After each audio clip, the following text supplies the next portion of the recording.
it's that time again where we have some exciting updates to share with you from the world of Raiders Rise. Let's dive in. First up, let's talk meta. We've now added placeholders for the Raiders collection screen, which can give you access from the top menu bar. This is where you'll be able to view all the available Raiders in one place. Selecting a Raider will bring you to their cosmetic screen, where future skins and visual customizations will appear in the gray boxes you see now. Switching over to the progression tab, you'll find the Raider's skill tree, giving you a glimpse of how the progression will be structured.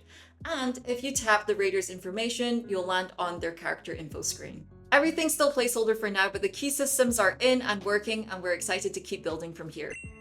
Over in core, we've made some great progress on the ultimates for River and Snowbird. River, who usually fights with a gun, switches things up in his ultimate by using a sword for a powerful melee strike. Meanwhile, Snowbird's passive skill is now live. His clones deal damage to monsters and then explode for extra impact. We've also implemented Snowbird's ultimate, where he deploys a blue zone that slows enemies caught inside and grants an armor buff to himself, perfect for turning the tide in tricky moments. And exciting news! Nikki is now in development. Here are some of his movesets.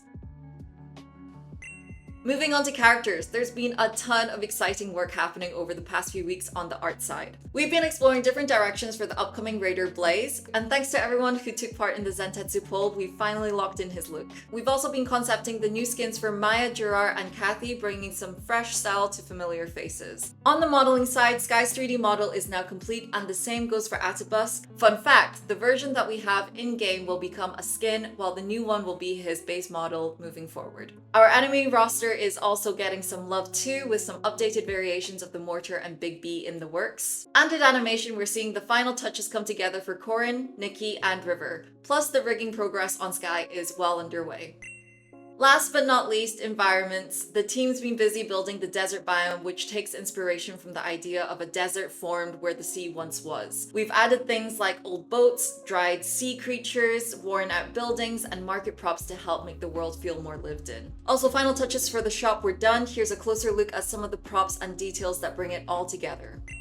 Before we conclude our update, we want to shine a spotlight on you, our amazing community. It's not just the dev team that's been hard at work. Some of you have been creating some amazing Raiders Rise fan art, and we couldn't be more grateful. First up, we have our very first Korean fan art by Danny Canovas. Emi-chan has been on a roll with some incredible crossovers, including Kathy as Hatsune Miku and a Supercell mashup featuring Colette from Brawl Stars alongside Kathy.